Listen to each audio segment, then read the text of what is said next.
want to prove that I deserve to be on this team, and I want to prove that my time into League is not wasted.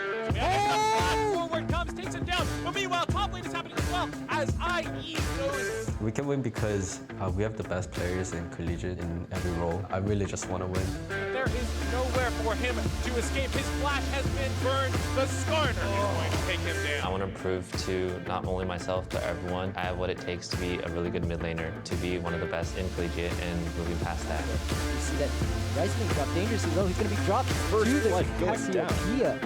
And now UCI leads. I just really want to win. The League of Legends team has something to prove to bring a championship back to UCI Esports. This really is a good program that really takes care of its players and cares about us. Sidestep the Q, but he's just going to keep chasing. The Karma Q is going to take him down. The stun goes down on Squeeze. We're going to have to flash away. We have the resources, the dedication, we put in the time. That's what makes me motivated to try my best to contribute this season. That damage. Kog'Maw's still alive, but he's going to go down anyway. There is nowhere for him to run. He is too far from that tower, and it took a little bit of time. I think the League of Legends team we have here this year at UCI will win it all. Our coaching staff has been really consistent. My players do more than I could ever ask of them, and that's exactly why I think that they'll take this tournament, because when it comes down to who's going to win, it comes down to who works the hardest, and we're the ones who did that.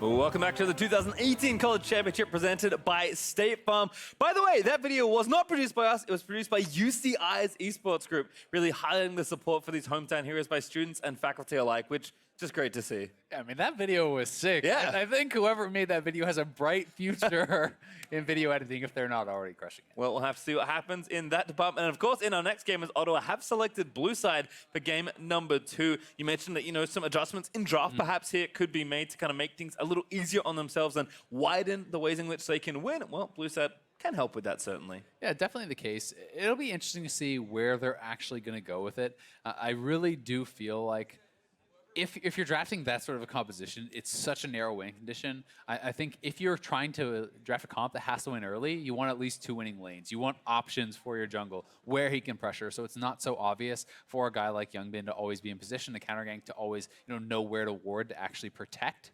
But going blue side here does show they're really valuing that first pick, and I'm going to be interested to see where they're actually looking to go with it and what it is that they think is so valuable. Well, we'll see if, maybe we even get something like the Aurelia run back.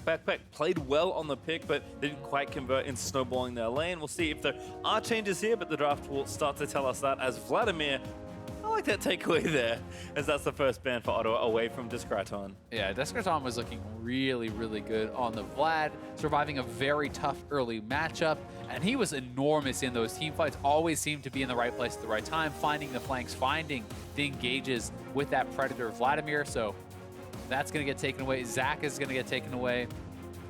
This is just kind of like the classic, I don't want to play against it again. Yeah. Like, this beat me, let's get rid of it, and I think at times it can be smart, even if there are ways to beat the champions, if you are very frustrated coming out of a game, sometimes banning those away and making sure you're not going to have to deal with the same sort of style can kind of give you a little bit of a refresh mentally for the next game. Last ban is Rakan there as well, so I think just kind of taking away the hot picks there. Both Youngmin and Discraton had very good games, so I think, just force them to play something else, at least make them show you another champion.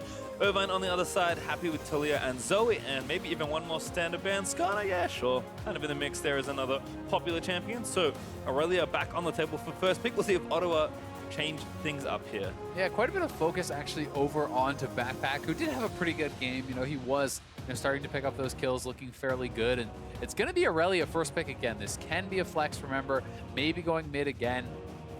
Talia was actually the most played for Backpack throughout the season, so taking that away, and this could be a situation where they're trying to pinch some of the AP picks away from Backpack and maybe force him into this more kind of one-dimensional comp if you are going heavy into the AD style, because unless Jochen is comfortable playing an AP carry in the top lane, or unless you're going to bring out something like a little bit more atypical, like a Ziggs or something like this in the bottom lane, it gets difficult to get enough magic damage into your comp to really kind of force people to itemize defensively against multiple types of damage. Yeah, and one of the things I like is that UCI even kind of took away some of the top lane AP options as well. Vlad finding the top lane, banned this game after Descraton's performance. Swain also can flex there around as well, and that is one of the picks here, paired with the Trundle there for UCI. So, I mean, it's not a done and dusted thing. There are other things you can pick to diversify your damage profile, but it's a subtle thing. But I actually like that there's kind of taking away some of those flex picks,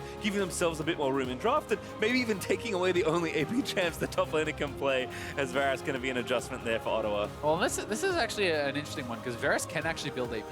So this may be their answer to actually kind of diversifying their damage profile a little bit here. You know, a lot of people are liking the build. You know, Rageblade, Nashers, Death Caps, Zonies, this sort of thing can be very, very powerful. And you know, the AP scaling is actually quite good on Varus. When you are proccing those Blight stacks, and your ultimate alone does a tremendous amount of damage. So that is a pretty interesting pick that I hadn't really been thinking about. And I guess, you know, along the same lines, Kaisa has been going a lot of AP also. So I think this is pretty smart, and it does kind of help them out in that regard. Plus, Varus, I think, you know, does kind of have a fairly strong lane, and maybe allowing them to kind of get another pushing lane, something that they can get a bit of an advantage with in the bottom side. Another defensive support here, though, for Bloodwater, going to Morgana this time, which was banned in game number 1. Ornn will now be banned away, so again, expecting Backpack to replay the Aurelia in mid and starting to take away top lane champs. Going to be interested to see if Ottawa actually wants to ban away the Ezreal, if they want to take away a very defensive pick here from Latman.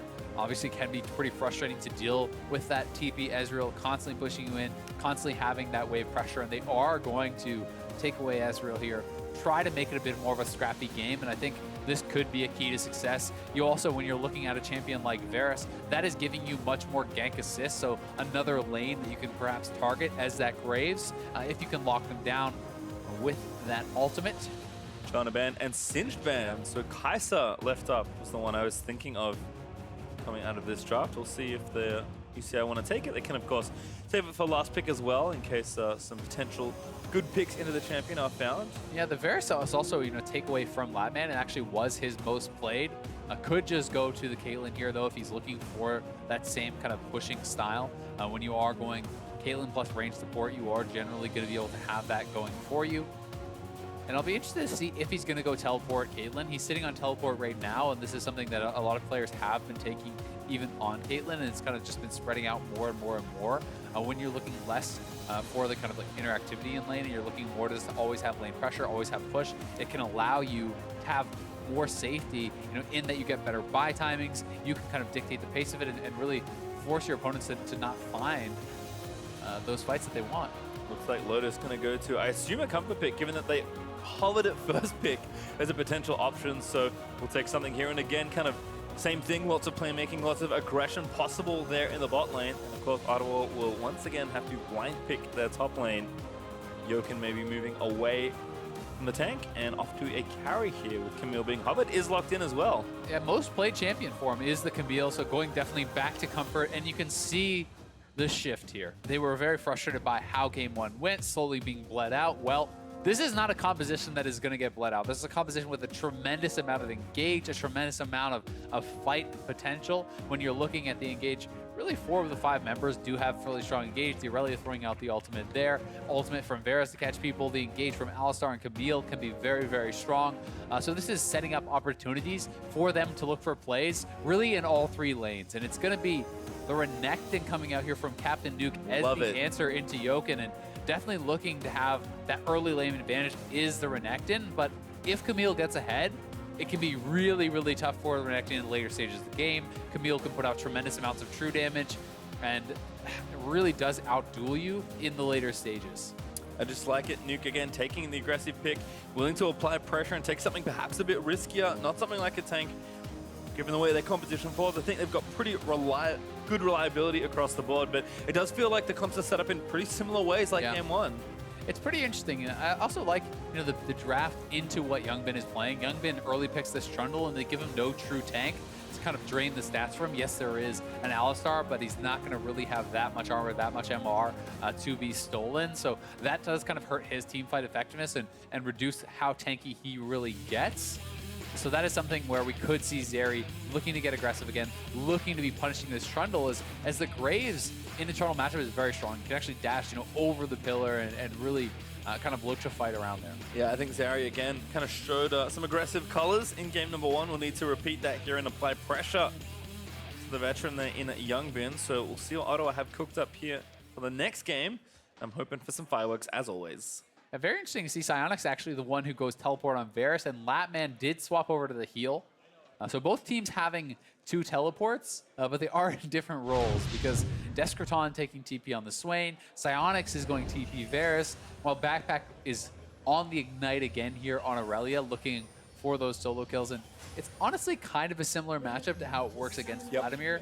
Swain really does want to get some levels, as if you use your abilities, especially with how Never Move works, his route, you throw that forward, and Aurelia just moves forward into you because it'll actually latch on the furthest back thing it hits, so it connects to the minions, and Aurelia can then kind of be prompted to start it all in, and that can be very difficult for Swain to deal with when the cooldowns are fairly long in the early stages. And pre-6 especially, he's super vulnerable to being taken out by something like an Ignite Aurelia plus Graves. Well, I think Ottawa are lining up another late invade this time around. Youngbin was already the victim of the one in game number 1, so I think dutifully camping his jungle entrance, and does put a ward down as well. So should be it looks like they are expecting it, and they should scout this out if indeed Ottawa do decide to roam in. They're going to go in for sure. Alistar is still on the top side, so they're trying to steal the red buff. There's no real reason for Alistar, I think, to be up here this late unless you're going to actually commit to a buff steal. And they are now revealed, so we have to find out what is UCI's answer. They're going to lose their red buff. Does Youngbin go blue straight to red? If he does that, does Zeri actually go red to red and try to counteract this? This is where you really have to kind of look at what these junglers are doing and get an eye into what they're trying to pull off. And honestly, Youngbin, even if Zeri tries to respond, because he got a much better leash, there's no way Zeri could even get there in time to actually stop this. So it's just going to be a trade of buffs, and neither player yet has taken more than just the one camp. In some situations like this, you'll see a player like the Graves in this situation actually just go to the Raptors. So Lotus checking in, but is now going to get the information. Youngbin smites away the buff, and I think Zeri was maybe considering going over, but instead, with the info, does walk back. So good little scout there from Lotus. But the thing is here, Zeri, that means he committed his time to walking all the way across that map and not farming it at the same time, right? So really, if you had all the information, what you would have wanted to do in this situation, knowing you can't contest the red buff, is steal away more camps on your opponent's side. Because it's going to go into vertical jungling, and then you end up +1 camps. You've traded red buffs. If you take away the Raptors, if you take away the Krugs, that's +2 camps, because the Trundle will not be able to kind of re-invade and come back to get this. But Zeri does have his double buffs, and he's looking topside, and there's no wards out here for Captain Nuke. Yeah, already Jokin getting aggressive and starting to trade. May have given it away. Yeah, but Captain Nuke doesn't know. He's actually, he's a little suspicious. As Zeri's like, all right, let's just make it happen. Oh, great smoke screen. Bounces the Q off the wall as well, but not enough damage to force a flash there. Good bind as well. Ignite falls down. Yeah, the trap goes in. Psyonix actually does manage to flash away. I think Lotus may have just zoned him off there with a headbutt, and Varus barely lives with that potion ticking. That's that combo. Caitlyn Morgana, we talked about it in game 1, and oh my god, Youngbin can't quite get there in time. The TP will come back in, but if you ever get hit by the binding, you will get trapped out of that, and that is almost certain death. They're just going to die. Another great Blackfield combo. Beautiful dive. Lotus does go down. Bloodwater even gets out from the headbutt combo, and that's first blood, UCI. That was flawless from UCI. Such a good dive there. Youngbin doesn't even need to get involved. Bloodwater tanking it up the maximum amount of time, and now Psyonix is just going to die. Youngbin can take this up. Oh, when you use your TP and die, as soon as you get back from it, it feels bad, man. Latman getting yet another kill. I mean, that is an insane advantage now. This is 12 CS on Psyonix. He got forced back to base. He missed multiple waves, 2 kills onto Latman. That can be a game-deciding play right there, and that is going to be such a bad feeling 4 minutes into the game. When the TP into death happens in the top lane, it's a tragedy. I think in bot, it must be a catastrophe. UCI, get it. All sewn up there in the bot side again. The 2x pros, Latman and Bloodwater in the bot lane, getting work done as Backpack trying to apply that pressure, but gonna have to work overtime as we watch this one again. Yeah, I mean, Bloodwater just walks in with a black shield, can't be comboed, tanks up the maximum amount of hits there, and then simply flashes over the wall at the last moment. Then Youngbin taking the Krugs, He's going to walk in. Bloodwater again, hitting the binding, tanking up the turret for one shot, backs out. This is flawless. There's nothing really that UCI could have or should have done better here. Both kills go to Latman, and the buys are just so sad to look at. Yeah. If you are on the side of University of Ottawa, or University of Ottawa fan, close your eyes. Don't press tab. Look at the top. You're scaling. Just wait. Yeah. Wait for late. Look at the top 3 champions. A little bit better there as Youngmin is going to sneak into the top side for another gank attempt. Nuka absorbing some pressure, maybe just here in case of some presence from Zeri. Yep, and if Jokin goes aggressive at all, it will get turned around on him.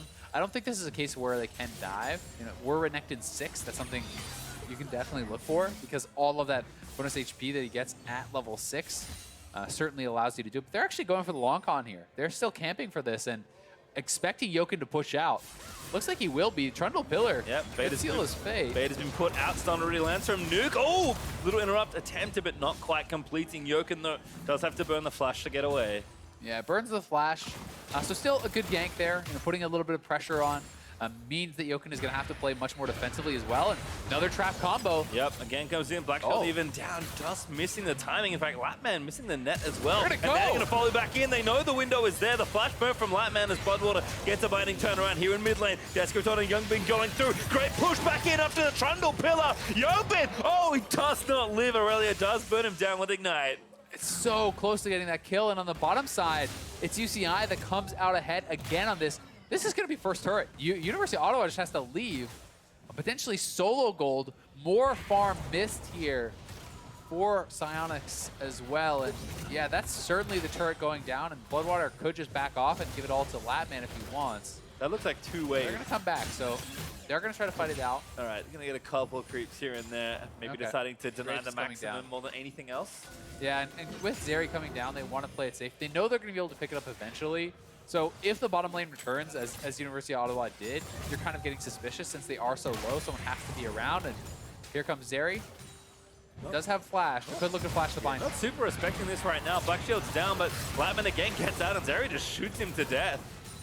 Yeah, nicely done there from Zeri. You know, as you said, not really giving the respect. You know, you should know that when a bot lane who's very low and very disadvantageous, you know, position with the items and everything walks up on you, someone else has to be there, right? There's no reason that those players would go for it otherwise, but Zeri just strolls on in and gets himself a kill. So a little bit of pressure reduced, and Lotus is just trying to get this wave to shove in, basically. Nice pre-shield there from Bloodwater. Looks like he will pull the wave and freeze it up. Yeah, I don't know. I mean, I feel like maybe Lotus should have tried to stay around. Not sure if he would have been able to get that unfrozen or not, but here's the play again. This is Backpack. He's level 5 going in on the level 6 Swain. Perhaps is just trying to bait out the ultimate, but does get 6. That level up is really what gets him the kill there. Gets the Ignite, the ult comes out, and the turret shot just barely making it a trade. Well, for the Ottawa fans, you can open one eye now. Look back down bot lane. Zeri riding the ship a little. Keep him close. All right, never mind. It's a BF, 2 daggers and boots to a pickaxe. Well, Zeri's going to have to do a little bit more work there on the bot side if you guys can reopen them. Descripton again, nice trade back. Backpack still building up to those early items, and looks like Swain has been pretty solid so far in the mid lane. Yeah, and this is one of those cases where it is going to be really, really tough for the bottom lane, and you have to ask yourself, what is the best way to play around this, as Lotus can lose most of his health. Do you actually play to the weak side of the map, or do you try to snowball elsewhere, right? And that is a tough decision that Zeri is going to have to make, because if he does not constantly come down here and cover, they will lose the turret 100%. But if he does, you're opting into a disadvantageous 2v2 and maybe even a 3v3 that could just be more behind. Youngby getting so low, but a good flash out of the ulti. Now going to get rooted up by Morgana, and Descripton swoops in for the kill. Yeah, and Zeri blowing the flash after the binding had hit. You need to flash early in those sorts of fights. He needed to flash the binding to have a chance. Instead, he gets found, press a flash afterwards, and loses his life plus the summoner. And that's what can happen. I mean, when you're trying to fight around the weak side of the map, his lane cannot really support him. Solo gold as well in the bot side, but never mind that for now as Swain solo turret dive coming out. Just not really going to do too much to Swain. The Nova pops, and that's a solo killing spree. Yeah. Swain grabs kill number 3. It is getting ugly. It definitely is. Don't need arms when you got wings. Yeah. Swain able to run him down. the gold lead for Latman getting even uglier. I mean, this is 4,500 gold to 2,700 at this point in the game, just on the 80 carries alone. You know, massively ahead in farm, 2 kills on the Caitlyn. You have that solo first turret gold as well, and yes, you have a top laner that is going to outscale and is going to be able to look for fights there, but it's very hard for them now from this position to get involved in any sort of team fight. Like, how do you dive into this super fed Swain with your Relia, who's very far behind, you know, with your Varus, who is very far behind, because that is going to make it very, very difficult to burst these guys down. If you can't instantly kill someone at the start of the fight, you can't really win, but just nice route there from Backpack. And if you're not in a position to all-in Swain, there's not a lot you really get to do against him, because he's going to push you in, he's going to poke you out, and it becomes very, very difficult to deal with. Yeah, early Rotovaders versus just some components of the Trinity Force. So, talked about the gold lead being pretty strong. Last game for UCI, they're speeding things up here as Zeri has to get aggressive, but that ulted a lot, and Bloodwater once again securing a kill. Yeah, Zeri just trying to make something happen. You know, he's trying to win a duel here against Youngbin, and were it just that 1v1, you know, perhaps he wins, right? But Latman and Bloodwater are here, and they are putting their Swain up in the top lane to try to clear, and they're just going to look to take down this turret. It's very hard for Aurelia to kind of wave clear this, because she has very little safe wave clear. If you dash forward into a binding, you can say goodbye, but for now, multiple members coming over, and they're trying to protect this, but Psyonix is kind of caught out. Yeah, bit of a swap around. Psyonix forced to flash Youngbin with a pillar. Still chasing down. Youngbin should be good here. Has the team attitude slow. Vision of Empire is nice for a bit of extra bonus slow, but the smoke screen actually going to save him as Youngbin now turning back around to fight the Q. Not going to latch around, but a good Q from Varus does chunk down the Trundle. Still Youngbin will stay safe as UCI there to defend. Yeah, the rest of the team from UCI comes in. They are there, and they are ready to fight if University of Ottawa looks to commit to that. So despite the fact that Zeri can push back Youngbin, it's not going to amount to much in the overall picture. You can see Descraton is up 2 levels on Backpack, and you know, on the bottom side, there's level disadvantages there as well for both AD and support, so that is going to be really, really tough to deal with. And no one's even in position to actually collect this wave coming from Descraton, and if the turret doesn't go down, it's going to get very, very low. Yeah, 5,000 gold and counting in the lead for UCI. Before the Baron in the last game, it was 4,000 gold. We thought maybe there was something happening there if the turrets could go down. This is getting so rough for the University of Ottawa. And it's so much earlier, right? That is the really, really tough part because there's not that much gold on the team. And when these completed items are coming through, and you know, one of the big advantages of a pick like Varus into a Caitlyn is when you hit one item, you hit that Rage Blade, you're supposed to be so much stronger than the Caitlyn, right? But because the Caitlyn is so far ahead, the Caitlyn is going to be quickly on 2 items after you get that Rage Blade, and that is really kind of skipping over the weak part of the game for Caitlyn and really getting to where she can start to take over. So it gets tougher and tougher for University of Ottawa, and despite the fact that they have a lot of engage and drafted for that in this second game, it's tough to look for those fights when you don't have the gold, when you don't have the levels and the items to really take them. Yeah, and when they don't work, you fall further behind, and it just keeps snowballing in on itself. So Ottawa going to have to pick their timing window very well in this game. Be on the lookout for potential UCI mistakes to capitalize on as well. But as we kind of already spoke to, the cleanliness of their gameplay has looked very good so far in the series. So you're not expecting them to trip up too much. It's Ottawa going to have to get really crafty to try and find a few picks and get themselves back into the game. And that's why UCI is focusing very heavily on vision, right? They're trying to get more and more wards out. They're trying to have pinks out all over the map, because if you can control the vision, if you know where the University of Ottawa is always coming from, you won't be losing those fights. Because if they are even fights, there's pretty much no way you're going to lose. Yep, Zeri again gets the smoke screen down, but flash from Captain Nuke once again respecting the 2v2. And Yoka not quite in range to pull out the ultimatum, so Renekton will run away from that particular exchange. Yeah, Nuke really doesn't have to do too much this game. You can just kind of slowly farm up, just play it pretty safe, because there's such big advantages in mid, there's such big advantages in bot.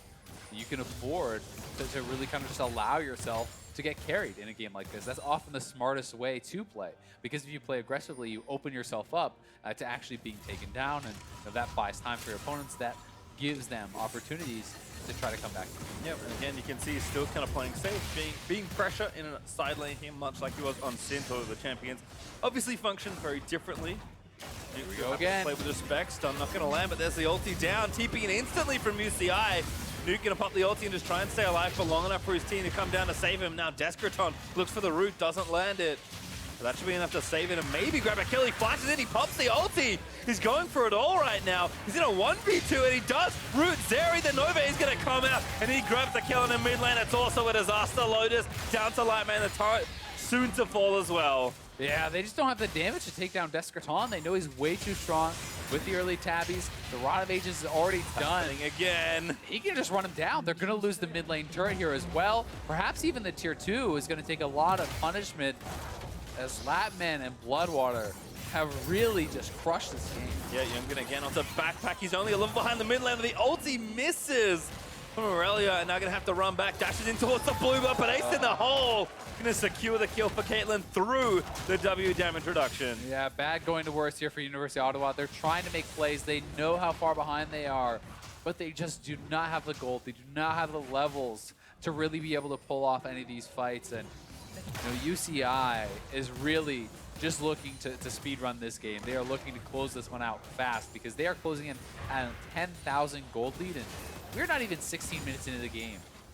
Only one dragon taken with one up in 3. That's how little time to play Ottawa has had so far. From the early landing phase, everything has gone UCI's way, and not only have they gotten the leads, they've just done such a good job of running away with them and making sure the game is as far out of reach as possible. Yeah, and here it is one more time on the bottom side of the map.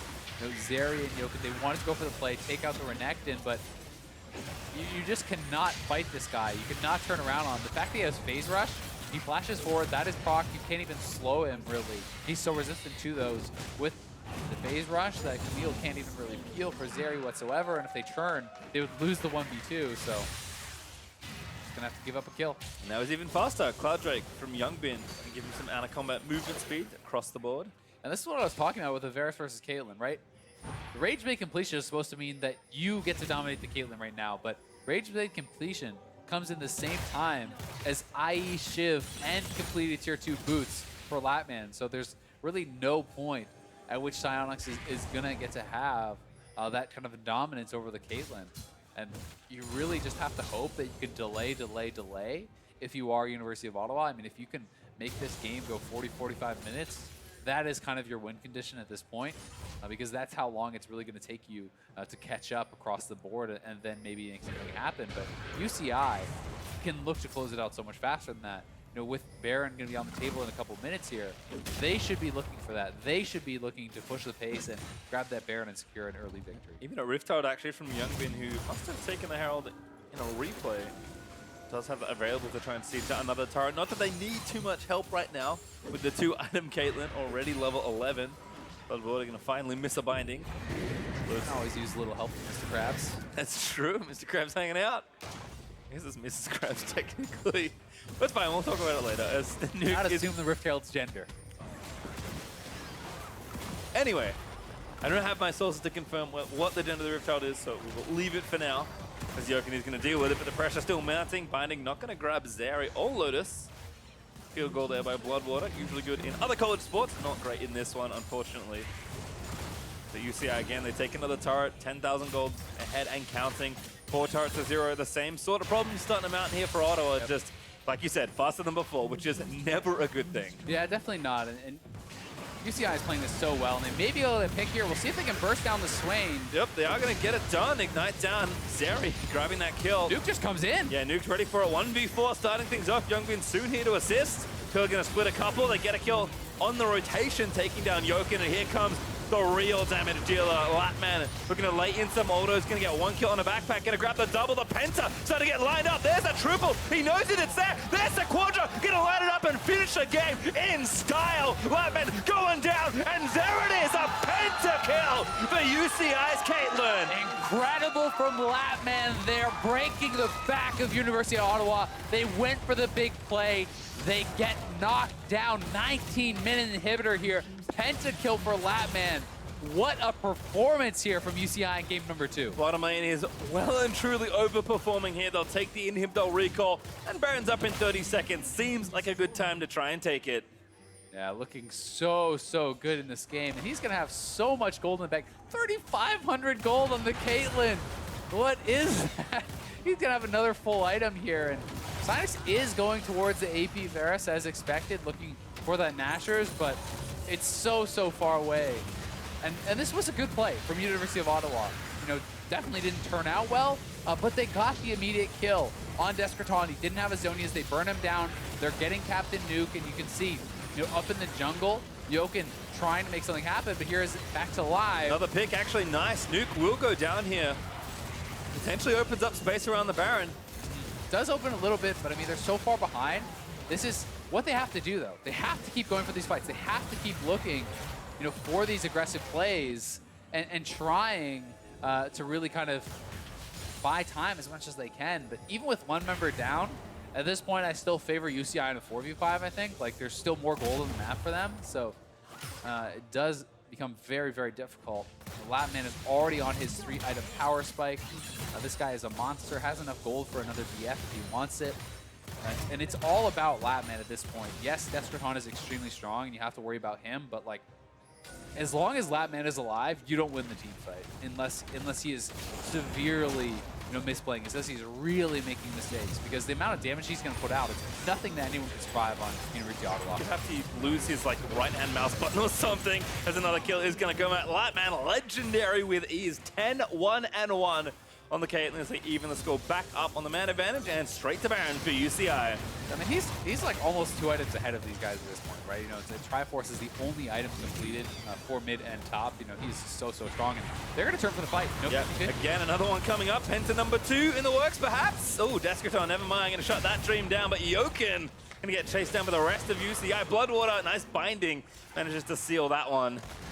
Yeah, and Ottawa fighting it out. This is all they can do. You have to keep looking for picks. You have to keep trying to make plays because you can't just seed everything and expect to win. So they're not just going to slowly lose the game. They are going to go out fighting, but they are certainly going to go out in this one. They're down 17K, going to be 18K plus with this 21-minute Baron take. Yep, Baron over. Bloodwater nabbed himself yet another kill. UCI also making plays of their own, just abusing their gold advantage as they pick off Ottawa one by one.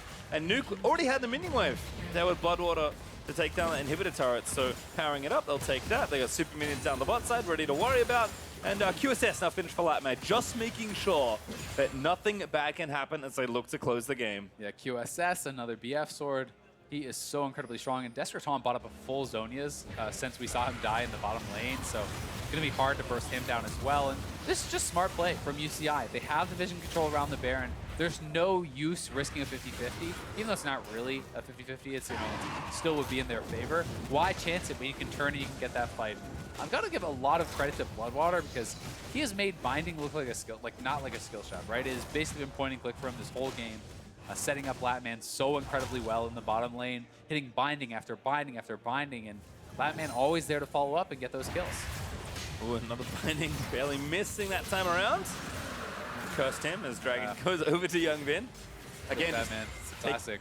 It is a classic, most certainly. But more than happy with the state of the game, regardless of that couple of missed skill shots on camera. As, again, if they're off camera, they don't count. That's true. I didn't see them, so it didn't look like he missed it to me. I'd never know. Close your eyes every time he throws out a fight. He'll always hit them. A stun lands down. They actually do pick up Youngmin. Backpack, gonna get credit for that one. Now chasing down Nuke, but again, Latman's still alive. That means it's trouble as Nuke still getting chased. They'll barely miss out on that kill. I think Backpack maybe gonna still chase, but Latman's not chasing Lotus out of his own base. Does get comboed on, but nothing really left for Alstar to do. But by time, Nuke outplays. Does get a double kill in the top side of the map, and UCI going to run it all the way down to the Nexus. Psyonix somehow lives through a very fake Caitlyn ultimate, but again, Nexus turrets are ready to be exposed. They'll shoot down a couple of inhibs on the way out to a clean 2-0 sweep. UCI have just played it so perfect. Psyonix also going to get himself taken down. Latman finally claims one more kill, as UCI will move on to the semifinals looking very, very strong. Yeah, clean sweep here over University of Ottawa. Latman flashing forward, getting the final kill. 13-1-4 on the Caitlyn, a pentakill to boot. Looking so incredibly strong, but a lot of credit to his support. Bloodwater here as well. 19 kill participation. I think Bloodwater played an immaculate game on the Morgana, really did set up Latman for success so incredibly well, and UCI has put out what I consider to be the most impressive performance so far in this tournament. They really do look like the favorites, and they are the highest seed remaining. Yep, as the highest seed remaining after number one dropped out of the tournament yesterday. They are favorites and playing like it more than anything else. It's one thing to come in, as the number 2 seed. It's another thing to play like you're the best team in the tournament. So unfortunately for Ottawa, their journey here in the College Championship will end there. But for UCI, they're ready. They are definitely ready for all comers. University of Ottawa, though, should be holding their heads high. Certainly. This is a group of students who were working very hard on their academics. This is not full-time esports club. They did not really have the support of their university, and they worked from the ground up, right? They built their own team. They built their own org and kind of got here on their own 2 feet. So really impressed by how they have played and how they have showed up as a school and as a group of players. So hopefully they can continue to build on that, continue to get better, and hopefully get the support of that university as well. Certainly have to hope that happens. But UCI, I like kind of everything they did felt good, which is like a really good sign for any team. I'm trying to think of what mistakes they made, and I can't come up with very many. No, you certainly can. There's little things here and there if you want to nitpick about perhaps some of the picks that they gave up, getting a little bit sloppy, giving up some here or there as they were very far ahead, but they just look so incredibly good. They play very well to their strengths. They cover their weaknesses. They know what their opponent's win conditions are, and they really do not give many opportunities, right? Like they are looking pretty bulletproof, at least in this series, against the University of Ottawa, and they've had standout performances from multiple players.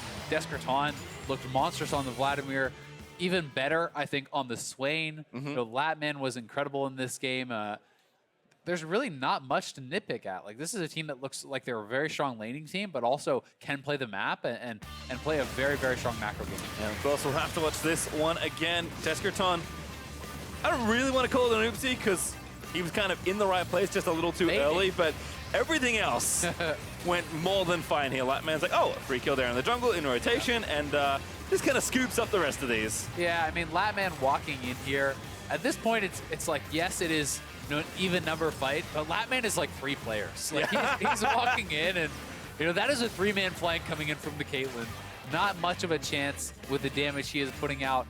A penta off that. He went back to base with 3,600 gold when he was already a full item ahead.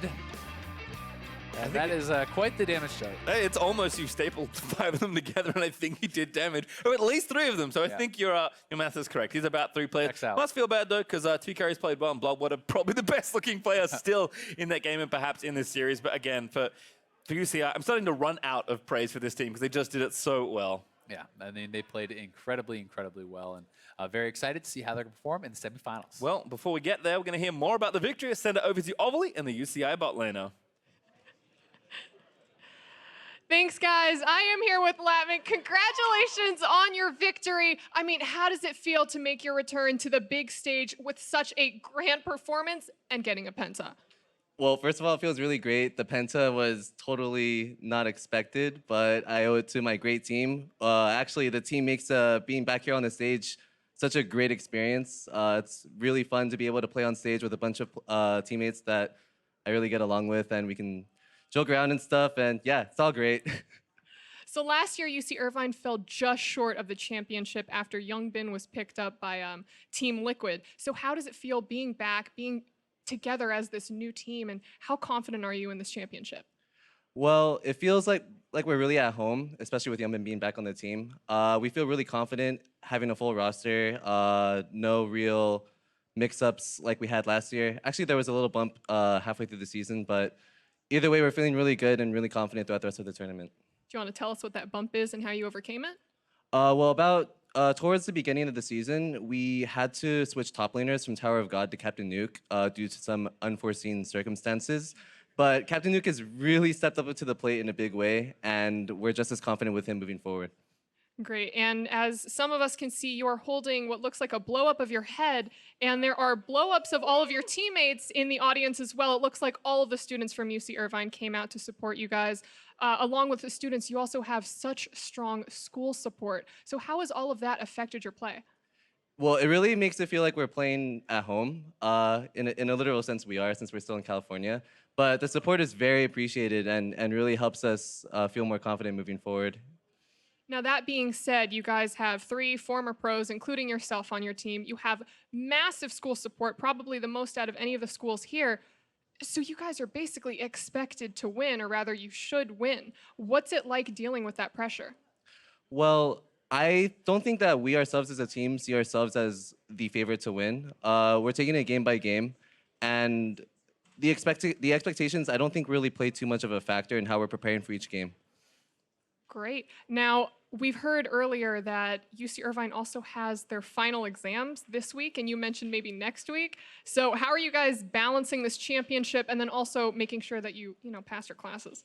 Honestly, it's pretty hard. To put it in perspective, a couple of our players just took 2 finals yesterday, Captain Nuke and Bloodwater. So it makes preparing for these games a little bit more difficult than it should be, I think. But overall, I think we're doing a great job balancing things. All of it has to do with not procrastinating, which is something I definitely had to learn how to do this year. And yeah. Great. Well, congratulations again on your victory, and I wish you the best of luck in your next games. For everyone else, stick around, because coming up next, we're going to see University of Western Ontario take on University of Maryland.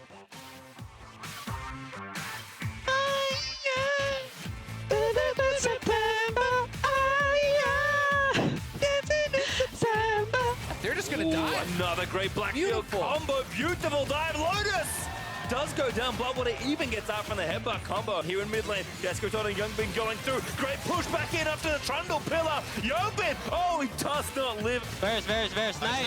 Keep going, keep going. Let's go. Good job. Let's go. Yeah. Thank you, team. UCI have just played it so perfect. Psyonix also going to get himself taken down. Latman finally claims 1 more kill, as UCI will move on to the semifinals looking very, very strong.